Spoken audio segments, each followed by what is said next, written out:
Do you ever wonder how great leaders in the community make things happen? When they encounter new, unexpected challenges like a pandemic, how do they continue to successfully make an impact? Welcome to That Sounds Terrific, the podcast that connects you with these amazing people. Get insights on what they do to meet their goals, find out how you can help them in their mission, and learn their methods so you can be more successful at what you do. Welcome to That Sounds Terrific with host Nick Koziel. Hello, everyone. Welcome to another episode of That Sounds Terrific. I'm your host, Nick Koziel, and joining me today, I'm really excited about Dina Johnson with the Monroe County Family Coalition. Thanks for being on the show, Dina. Thanks for having me, Nick. So excited. Yeah, it's great. I mean, we've been talking for a couple weeks about this and trying to find a time in our schedules that met where we could kind of get together and record and hear more about what you're doing. Can you tell me a little bit about yourself, first of all, and then how this organization came about? Can't even talk yet.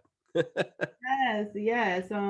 It really came pretty quick. But I will say it all started with the George Floyd. Everybody heard about the aftermath of George Floyd, and I have two younger teenagers who start talking to me and having a discussion about Black history, everything that was going on, felt uncomfortable, very unsettled, and was like, how can we even make a difference in schools and talk about civil rights? Because, my 14, now 15-year-old was basically saying this is more like a civil rights. How can we do a deeper dive in that?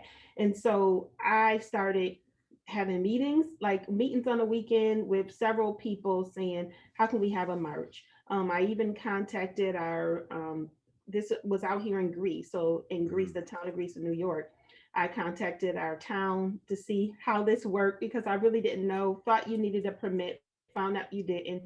And then I was transferred over to the police department. And that was really for the safety. I wanted to make sure that it was going to be safe because we were in open intersections. And because of that, I wound up having the march on June 20th that led to a peaceful march. It was really good. It was almost over 200 people. So it was better than I thought, a little overwhelming, despite we had a little controversy with our town supervisor of illegal conduct. But at the same time, it was grateful it came out. And my whole vision was to not continue to walk and have march, but to have seats at the table. So that led to many round tables, one being that the former chief of police of Greece reached out to me to say, Dina, let's talk about diversity. I see some of your demands, and I like to say more goals. At that time, it was like you're in the moment, you say these demands, but I really like to think of them as goals. So what can we? Yes. So we had the school district, we brought in the board for Greece, we brought in Center for Youth because they partner really heavy with us, Villa of Hope, all these different key stakeholders. And so as we was having all these different meetings, someone said, I think you need to look and see what you can do to expand this because you're already kind of working on the board side, you're already working and putting and trying to implement, looking at strategic plans and budgets. And so that led to incorporating, I think around September, and then which then led to have a 501c3 status in February. So that's how we came about. That's awesome. And, that's not an easy thing to do in such a short amount of time. Talking about incorporating and I was working through the LLC process with a friend, and New York State is, inundated right now with all those sorts of requests. So I applaud you just for doing that part of it, but getting to the more important part, bringing awareness and organizing a march of that magnitude. People don't realize how much work goes into that, and how much you have to be conscious about a lot of different factors. And you went over a couple of them. Safety being your biggest goal, in addition to the education of your community and getting a seat at the table. I love what you've done, and I love what you're doing. Can you talk a little bit more about the future and where you see this organization going, and some of the steps that we need to work together to get there? Absolutely. So, just take a one little step back. I think that diversity, inclusion, equity with key stakeholders was really detrimental and key to moving forward in any organization.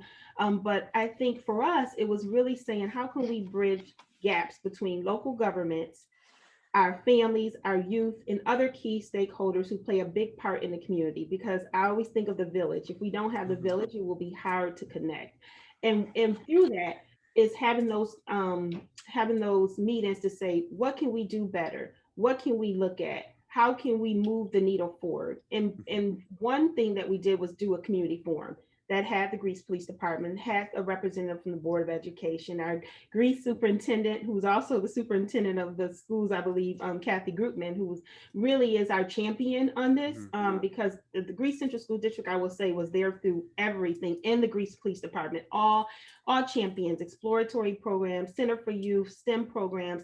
We had that forum and we learned that Rochester is resource rich as Right. a county as a whole, but at the same time, people don't know. So we had a lot of youth saying, I didn't know there was a STEM program. This STEM program was only at this school. We didn't have that. Mhm. I didn't know there was mental health services available for me right now, and I know I need that. I didn't know about well-being services or family intervention or more about 211. So Right. that is something that we put together and we learned a lot about that. And from that, we are looking to do some type of resource mapping. Mhm. Right now, again, we're starting with Greece because we're so small. We're trying to first up build up revenue, but we're also a small organization trying to figure out what our niche is. So it's Right. really starting with Greece, and then we want to expand throughout Monroe County, mimicking this everywhere. And so that was one thing we thought of, we did, which was successful, the forum. But we are also looking to kind of partner with like 201 to see how that resource mapping would look. And Mhm. also the school district, because my thing is, yes, we're working with youth, but I want to make sure we get to families who may not have youth or may have older adults who may Right. need um, more information on shopping or their own health, and working with those community managers at community subdivisions is important. So that's something else that we're working on. And also, our biggest thing we're working on is our business plan of what we want to roll out, how many workshops we can do, what we can do as a board. Right now, we're only a board, we don't have staff. And then if we expand that, how does it look to like contract? Yeah, I mean, you're tackling a lot of different things. One of the things that I know from, being in Leadership Buffalo and a few other organizations, one of the biggest challenges of a city is communication and how you get the word out, the 211, the 411, all those types of things.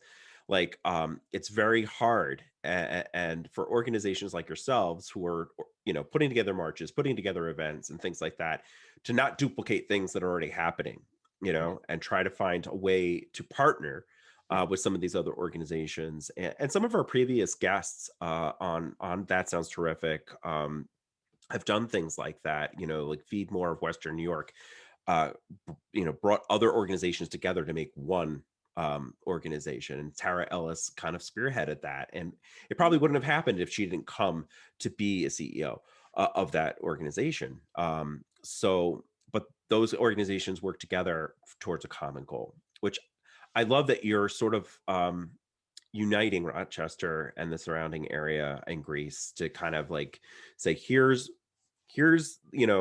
what our demands are, but you've turned them into goals, and Mhm. that's amazing.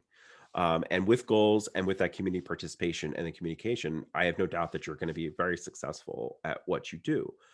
So what's like one of your like, biggest challenges like right now? I mean, we talked about communication, we talked about, not having staff, but like what's a big challenge for you? So challenge right now is funding. And I say that because again, we're small, so we're working pretty much out of pocket, and I'm trying to look for other resources and other avenues that will get us to our one day common goal of that one-stop shop. But right now, that would be it. And then really collaborating with key partners. So we have our partners here in Greece, but we know people are doing this work, and we want to be able to figure out who those people are and bring them to the table. Right. Right now, we're a board of 8. We can be a board of 15. And I like all different perspectives. Right now, it consists of teachers, it consists of counselors, case managers, HR, but looking for folks who have accounting perspectives, folks who may be a Right. nurse, may be in the medical field, or may just even a young adult who's looking Mhm. to be established into the business, who can come from their lens of what they may have felt. So I think it's important to really find the niche of bringing us all together to get this where we want to and to collaborate. I think what you said earlier is key. Right now we have our partners in Greece, but as I'm talking to folks, I'm learning that there's so much that I can work. Right. I've talked to several people who are like, Dina, what can we do? Let's get this, let's go, let's get this rolling. But I'm like, oh, let me figure out this business plan. But I know it's going to be a partnership, helping, and everyone coming together saying this will help, and this is how we did it. Yeah. No, I mean, you said it totally right. I know you know your own organization, but like that, bringing that together and getting it to work, I have no doubt you're going to be able to do all that and accomplish those goals. What are the type of partners that you are looking for? So some of our listeners might have some connections, or how can they help you? So I guess that's kind of a twofold question. You've got organizations and corporations and other businesses that can help you, but also what are some things that like individual volunteers can do? Sure. So I would say people who are already partnering, doing family and possibly just youth, but don't Mhm. necessarily have the government part. And I think we are wholeheartedly deep into the government. So if they can bring in their perspective and help us how they got families, the resources, what did they do to provide it? How did they get those mailing lists? How was it cost effectively that Right. it wasn't all your money to try to get these things? Who did they work with that had connections or will help us get up on the ground? Right. I think that was important. And also, working together to see if we can do workshops together. We can collaborate. So it may be we're hosting, but they're actually doing the presentation, Mhm. because that may be their niche. If that makes sense. Yeah, no, it's partnerships all the way. I totally see where you're going with that. And I think that there are a number of people that would be interested in helping out with that. Um, so, we talked a little bit about what you've done and your next steps and like, what is that grandiose, like perfect world kind of thing for you? What does your organization look like in, the most perfect of worlds? In the perfect world, one-stop shop, meaning having technology, having childcare, having mental health services, having medical services, having a gym. So Mhm. that's our like overall goal. That'll probably take forever to get to, but that's Yeah. like the overall goal. In that, we have that community center that is in the heart where everyone can get to, that we're addressing transportation if they don't have transportation, that it'll be easy accessible for you, or ways that we can have that bus that can transport people back and forth. Mhm. Like you say, there's older adults who right now think of COVID with Zoom. Yeah. People didn't even know how to work the Zoom, Google Hangouts. Many of us young folks had that, and some still didn't have that subset. Right. So how do we change that dynamic and make sure that we're helping all and being supportive? So that's like an Mhm. overall goal to really help the community. Again, like I said, I reiterate that we start with Greece now, but my goal is whole Monroe County. And if we get Right. and expand our surrounding counties outside of Monroe Right. would be awesome, because we know our rural areas need this help as well. Yeah. And a lot of times they are kind of forgotten or in their own silo, but we don't want that to be, because Right. they're underserved, underprivileged populations everywhere you go. And we want Yeah. to make sure that we are being inclusive of all. You bring up like, you've got a huge undertaking. Like every time every time you talk, I feel like there's another can of worms we're opening up here. And you speak of rural life, and I used to do again with like Leadership Buffalo and some of the colleges I worked at, we wanted to open the students' eyes to poverty and what it means to be in that kind of state. You're sort of stuck in this cycle. So the poverty simulation was always really important for our students to really get an idea of like how it's very hard to break out of that cycle. And one of the points that I always brought up, because I live in a very rural area, is that cities, you sort of have this ability, because everything's sort of closer together, to get to the services. Mhm. It's never easy. Okay. Because a lot of times they're working 2, 3 jobs and they can't leave those jobs, those types of things. It's never easy. So don't get me wrong. I don't want people getting upset saying, Nick, you're completely wrong. It's hard in the city. I get that. But when you live in rural America and you maybe don't have a car, or if you do, it's broken down, it takes you that much longer to get to the county services, to get like things like food stamps, or to talk to the people that are going to help you, to get to the doctors. Mhm. If you don't have that transportation, it's extremely tough. So I'm glad that, like, as I hear you talk, I'm like, wow, she's hitting on all of the different things that really are the issues. And the other part of it, again, you say you don't have staff, it's kind of you and your board. Mhm. um Things like grants and other ways to get money to help you um are full-time jobs. Getting a grant writer, or just even someone to find out what's an appropriate grant for you. Mhm. So that's something else that, like, as you're looking to get board members, that, like, I'm sure you're concentrating on. But take a look at people that might have experience or access to those types of funds. So Right. um but let's talk a little bit also about, like, you talked a little bit about how it happens, but, like, for you, why is this so important? And what really drives you to do this every day? It's very important to me.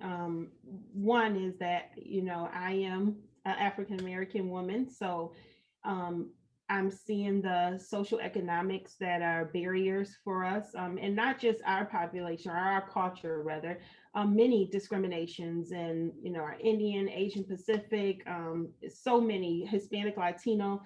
And I want to see what can I do to give back. Right. I always mention this to folks that when I was coming up, I actually was raised in the city. Love the city. Kudos to it.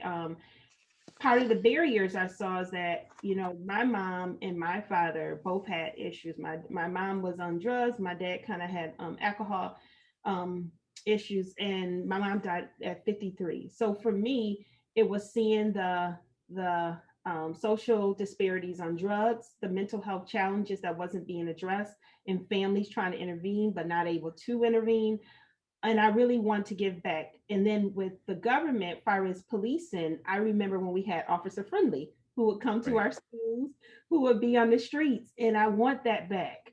I Yeah. don't think that we should not have police. I think we have them for protect and serve. But I Right. also feel that there's, grounds that community members such as myself can help, can say, what can we do to help you? What can we do to say we can be out here talking to our community? We can give back to our community, and we can try to figure out where we can be neutral with this and work together. We're not Right. law enforcement, so we don't step in your shoes, but also making sure law enforcement is getting the mental health they need, because every day Yes. they're seeing stuff that we don't see. We may see the aftermath, and not bringing that to your work focus so you can Right. work, making sure there's things for them, but also for our community. And I just see the disparities. And as living in the shoes and having a family, my husband, my son, my three girls, like, and grandchildren, I want to make sure that they are not living the same cycle. We know it's Right. going to take a while for it to change, but at the same time, I feel if there's something that I can do, as well as getting my kids to, think, what can we do to change the curriculum in schools? Yeah. How can we do to mobilize a community? Mobilization is key to me. That's something that I know is disparities everywhere. So Right. not just in our cities, not just in our suburbs, not just in our rural areas, but it is a problem, because if you're not bringing services to people, you can't assume people could get there. You Yep. can't assume, well, people getting the services, they getting all this free service, they should be able to do that. You don't know what's going on in someone's everyday life. So Right. until you see what those needs assessments are, you can't just assume, and you can't have your biased perceptions. We need to change that dynamic and think Mhm. about, what can we do? We said we were going to do a service, so that service is to not have this perception thinking that, Right. oh, they have it. No, find out what's deep down may be going on, that you can give them a resource that will help them that they didn't know about. So that is what really brought me to this. Man, there's so much to unwrap in there. We Yeah. could do a whole nother episode. Yeah. But I'm totally on board with what you're saying, as far as, like, you mentioned the shoes, like living in other people's shoes. You will never know what it's like to be Nick Koziel, and I will never know what it's like to be Dina Johnson. Yeah. It's just not possible. However, the key is to educate one another on where we're coming from, and find that common ground. And the other thing is, you need to have people that are open to hearing that. And that actually, a lot of time, is the conflict that heats up all of these different issues that are going on in people's lives is that not everybody is open to hearing the other side or trying to look at it from a different vantage point.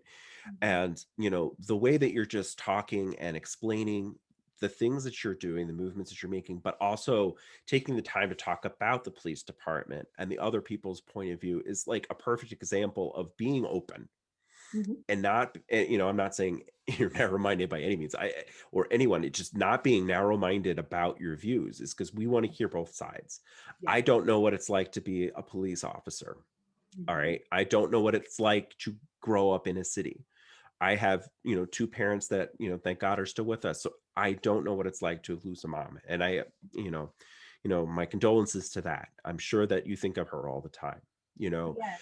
And so the point I'm trying to make in this long soliloquy of a statement is that um I really admire your very noble outlook and goal here is to educate not only the people that you're talking to, but yourself, and approach to that, in order to reach those goals, that we're going to have to meet in the middle somewhere on some things. Mhm. But also there are things, and they're like part of your, again, you said demands that are now goals. There are parts of your goals that we just cannot fall back on, and we have to stand up for. And I'm so looking forward to seeing how that kind of pans out for you, because I know, like, just from talking to you, that you're going to be very successful at everything that you're trying to accomplish. So I mean, I'm so glad you said that, Nick. yeah, I want to bring up one more little quick point is of that what I course. didn't mention is that I was so thankful that I had my dad parents who are now deceased, and my aunts and uncles who was the key for me, the Right. key of not being caught to some of the society or some of the dynamics. I was able to go to Catholic schools. My grandparents was pastor and wife. Mhm. My uncle was always there for me as well as some my aunts. So for me, it was that I had family support. Not Yep. everyone has that. Yes. And I realized that. And I even had trouble with some of my oldest. So I realized that there are things that you need, and you need to be that mentor because Right. not everyone's going to have it. I was fortunate, and I thank God every day because I don't know how my life would have been. So I Yeah. can't judge a book by its cover, and I never will. And one thing my grandmother always taught me, who are you to judge? So I Yep. don't do it. I need to find out, and we work through this together. Right. No, you make some awesome points, and I'm on the same wavelength as you. I try really hard not to judge, but I am human, and so that's part of it. You do that, but the point is, about the other point about being human, is that you have the ability to go back and think about your actions, your thoughts, and what you've said, to kind of adjust that feeling and those thoughts and your position on things. And that's the most important part. Nothing at all is like definite in this world. Mhm. All things will change in some way, shape, or form, whether it's very, small changes or very big changes. So if we keep that mind to openness going for us, we can change the dynamic of, society in the world. And I'm glad that you are one of those people fighting to do that. And I want to know how can our listeners, how can I get in touch with you, and how can we help support you in that fight? Yeah, so we have a website. It is mcfcinfo.org. It will take you to our page of why we got started. Also, a page to let you know who we are, board members. And then, if you would like to help in the cause or just want more contact or want to get ways to be involved, Right. if you volunteer, become a board member, we are so starting committees. So that will take you to everything you need. We also have a Facebook page, and on that page, it'll give you the Facebook information. Great, great, and I'll definitely put all that in the show notes. And I encourage our listeners to, like and subscribe, and definitely go into the website and check it out for more information, and get a hold of Dina if you want to be a part of this. So, is there anything that I haven't like covered that you definitely wanted to say? No, I think you covered everything. Again, we want to make sure we're bridging those gaps. I think Right. inequality is one of our biggest issues in America, and we Hmm. want to be able to. We know we can't be all, but we want to be able to help anywhere we can. And I just appreciate the time that you took with me today to get this out and the questions you had. So I really Yeah. appreciate it. It was my pleasure. I loved learning more about what you're doing. And I urge our listeners again and our audience to kind of reach out to you and help where they can, because there's so many different aspects of what you're doing where they can fit in. And even just being a follower and supporter and repeating your message is a great help too. So please do that. Thanks so much, Dina Johnson. And I wish you the best of all bests as the chief executive officer at Monroe County Family Coalition. So thanks for being on the show.